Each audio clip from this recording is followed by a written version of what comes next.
ಸುಮಾರು 8:30 ಗಂಟೆಗೆ ಈ ಜಯಮಾರ್ತಾಂಡ ಗೇಟ್ ಮುಂದೆ ಈ ಹೀಲಿಯಂ ಬಲೂನ್ ಮಾರ್ತಾರೆ ಇಲ್ಲಿ ಸೈಕಲಲ್ಲಿ.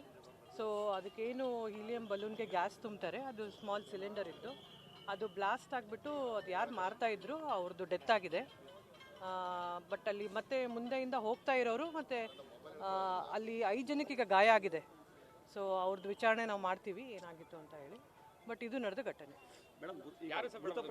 ಅದು ಗುರುತಿನ ಆಗಿಲ್ಲ, ಮತ್ತೆ ಮಾಡಿ ಹೇಳ್ತೀವಿ ಅದನ್ನೇನು ಡೀಟೇಲ್ಸ್.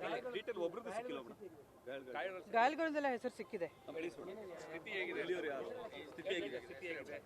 ಒಬ್ಬರು ಸೀರಿಯಸ್ ಇದ್ದಾರೆ, ಒಬ್ಬರು ನಂಜನಗೂಡವರು, ಒಬ್ಬರು ಬ್ಯಾಂಗ್ಳೂರಿಂದ ಬಂದಿದ್ದಾರೆ ಅಂತ ಹೇಳ್ತಾರೆ.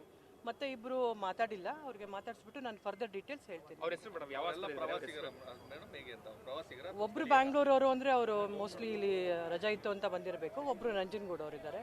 3 ಜನ ಲೋಕಲೈಟ್ಸ್ ಅಂತ ಹೇಳ್ತಾರೆ, ಬಟ್ ಸ್ಟಿಲ್ ಅವರು ಇನ್ನೂ ಮಾತಾಡಿಲ್ಲ. ಮಾತಾಡಿದ್ಮೇಲೆ ಯಾರು ಒಬ್ಬರು ಮಂಜುಳಾ ಲಕ್ಷ್ಮಿ ಅಂತ ಬ್ಯಾಂಗ್ಳೂರ್ ಅಂತ ಹೇಳ್ತಾರೆ, ಯಾರು ಸೀರಿಯಸ್ ಆಗಿದ್ದಾರೆ. ಇನ್ನೊಬ್ರು ಮಂಜುಳಾ ಅಂತ ನಂಜನಗೂಡವರು, ಇನ್ನೊಬ್ರು ಕೊಟ್ರೇಶಿ ಅಂತ ಹೇಳಿ ಅವರು ರಾಣೆಬೆನ್ನೂರವರು ಅಂತ ಹೇಳ್ತಾರೆ. ಇನ್ನೊಬ್ರು ಶಹೀನಾ ಅಂತ ಹೇಳಿ ಅವರು ಕೋಲ್ಕತ್ತಾ ಅಂತ ಹೇಳ್ತಾರೆ. ಬಟ್ ಅದನ್ನ ನಾನು ಇನ್ನೊಂದ್ಸಲ ವೆರಿಫೈ ಮಾಡಿ ತಮಗೆ ಹೇಳ್ತೀನಿ. ಮಾರಾಟ ಮಾಡ್ತಾ ಇದ್ದವರು ಸ್ಥಳೀಯರ ಅಥವಾ ಹೊರಗಡೆಯವರ? ಅದನ್ನ ಪತ್ತೆ ಮಾಡ್ತೀವಿ, ನಾವು ಪತ್ತೆ ಮಾಡಿಬಿಟ್ಟು ಹೇಳಿ. Around 40 years.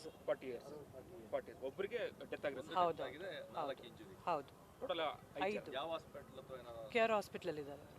Thank you.